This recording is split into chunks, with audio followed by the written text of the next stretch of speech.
बऱ्याच शेतकऱ्यांचे मला फोन मेसेजेस येत आहेत की डाळिंब प्लॉटमध्ये 80 ते 90% नरकळीच आहे आणि ती कळी ड्रॉप होऊन पाठीमागचे काही आपण स्टेटमेंट पाहतो की नरकळी पहिल्यांदा आल्यानंतर ड्रॉप होऊन मादी कळी निघत असते. पण यावर्षी बेसिकली तुम्हाला असं पाहायला मिळते की नरकळी ड्रॉप होऊन आणखीन देखील नरकळीच निघते. बऱ्याचशा प्लॉटमध्ये हीच अडचण आहे. तर एकंदरीत आपलं पुढचं नियोजन कसं असायला पाहिजे, म्हणजेच प्लॉट कंटिन्यू ठेवायला पाहिजे की सोडून द्यायला पाहिजे, एकंदरीत याच विषयावर आज आपण बोलूया. नमस्कार शेतकरी बांधवांनो, स्वागत आहे तुमचं आपल्या डाळिंब व्यवस्थापन या यूट्यूब चॅनलमध्ये. बेसिकली आजच्या व्हिडिओमध्ये आपण 3 मुख्य प्रश्न बघणार आहोत. त्याच्यामध्ये पहिला प्रश्न असा आहे की 80 ते 90% नरकळीच आहे, तर त्याच्यानंतर आपण प्लॉट कंटिन्यू करावा का? दुसरा मुद्दा असा किंवा दुसरा प्रश्न असा, पहिल्यांदा नरकळी आल्यानंतर गळून गेलेली आहे म्हणजे ड्रॉपिंग झालं आहे आणि नंतरच्या फ्लॅशमध्ये देखील नरकळीच आहे, तर ही स्टेज काय येते किंवा नंतर 2 वेळेस नरकळीच काय येते ते देखील पाहणार आहोत. आणि तिसरा मुद्दा असा आणि महत्त्वाचा की दोन्ही वेळी नरकळीच आल्यानंतर मादी कळी निघू शकते का, आणि निघू शकत असेल तर त्याचं एक नियोजन कसं असायला पाहिजे जेणेकरून मादी कळी निघायला पाहिजे. या प्रमुख 3 प्रश्नावर आजच्या व्हिडिओमध्ये आपण सविस्तर चर्चा करूया. टोटल या तिन्ही प्रश्नांची उत्तरे जी आहेत आणि मादी कळीसाठीचं जे काही नियोजन आहे ते व्हिडिओच्या शेवटी मी तुम्हाला व्हिडिओच्या शेवटी मी ते नियोजन सांगितलेलं आहे. त्यामुळे व्हिडिओ कुठेही स्किप न करता पहा. मादी कळीचे जे काही नियोजन आहे ते मी शेवटी दिलेलं आहे. तर चला सुरू करू. पहिला प्रश्न असा आहे की 80 ते 90% नरकळी का प्लॉटमध्ये येते, म्हणजेच त्याच्यानंतर आपलं स्टेटमेंट कसं असायला पाहिजे ते आल्यानंतर.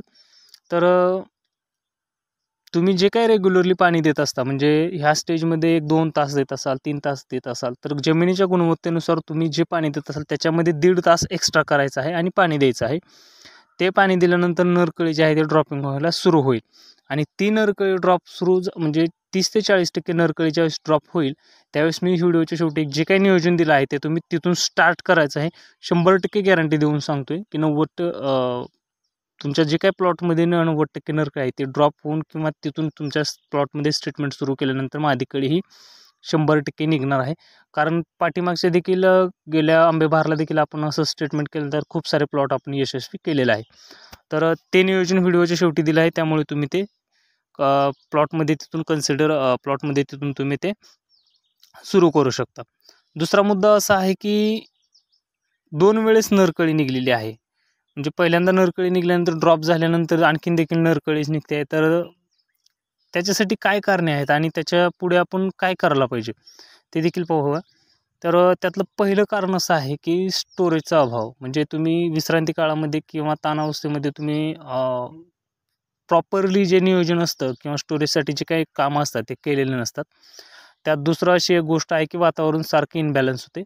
आणि दुसरा एक मुद्दा आणि तिसरा एक मुद्दा जे की यावर्षी बऱ्याचशा प्लॉटमध्ये पाहायला मिळतोय, वातावरण स्टेबल राहत नाही आहे, सारखं इनबॅलन्स होते. आणि तिसरा एक मुद्दा असं की ऊन जास्त नसणे, म्हणजेच उन्हाची जी तीव्रता आहे किंवा आर्द्रता आहे ती कमी असणे, हे देखील 2 महत्त्वाची कारणे यावर्षी तुम्हाला जे काही प्लॉट नोव्हेंबर आणि डिसेंबरमध्ये आणि जानेवारीच्या 10 तारखेपर्यंत पहिलं पाणी दिलेलं आहे त्या प्लॉटमध्ये तुम्हाला ही अडचण पाहायला मिळत आहे की स्टार्टिंगला नरकळी निघते आणि नंतर देखील नरकळीच निघते. त्याला एकमेव कारण असं आहे की तुम्ही स्टोरेजमध्ये देखील काम केलं असेल तर वातावरण इनबॅलन्स होणे आणि तितकंसं ऊन नसणे, ह्या 2 अडचणींमुळे तुमच्या प्लॉटमध्ये दुसऱ्या वेळेस देखील नरकळीच निघत आहे.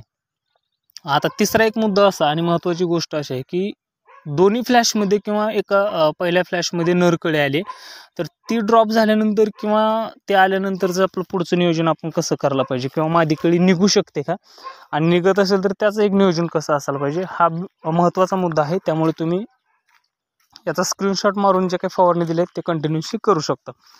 तर नरकळी निघाल्यानंतर सध्याचा वातावरणाचा विचार करता एकंदरीत एक नियोजन प्रॉपरली कसं असायला पाहिजे, जे काही प्लॉट्स ॲनालिसिस करून दिलेलं आहे त्यामध्ये तुम्ही ते घेऊ शकता. काही स्प्रे रिपिटेशनमध्ये तुम्ही अगोदर घेतले असेल तरी देखील तुम्ही रिपिटेशनमध्ये तो स्प्रे घ्यायचे आहेत. आणि हे स्प्रे तेलकट प्लॉट आहे किंवा नसेल हे दोन्ही कन्सिडर करून हे दिलेलं आहे, त्यामुळे फॉलोअप घ्यायला काही अडचण नाही आहे.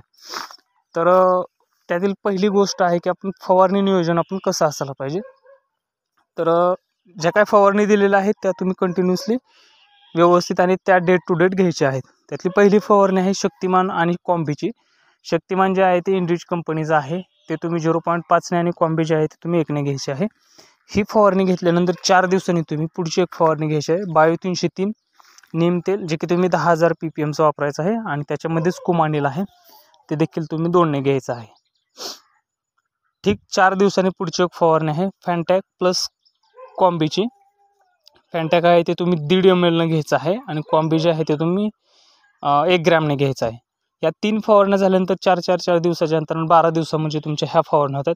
ठीक तिथून 5 दिवसांनी तुम्ही कस्टोडियाची 1 फवारणी घ्यायची आहे किंवा नेटिव्ह प्लस प्लॅनोफिक्स याच्या दोन्हीपैकी एक तुम्ही फवारणी घ्यायची आहे. आता हे सगळं फवारणी सुरू असताना एक साधारणपणे 15 ते 17 दिवसाचं जे शेड्यूल्स राहील त्याच्यामध्ये तुमचं ड्रीपमधून खत व्यवस्थापन कसं असायला पाहिजे ते आपण पाहूया.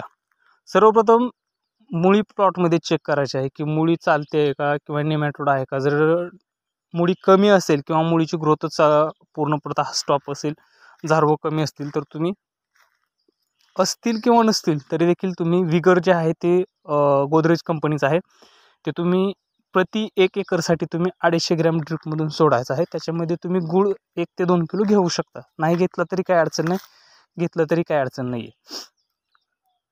त्याच्यानंतर पुढच्या पाण्याला लगेचच 0.60-20 5 किलो आणि प्लस त्याच्यामध्ये मिलाचे मायक्रोन्यूट्रिएंट आहे ते तुम्ही 2 किलो सोडायचं आहे.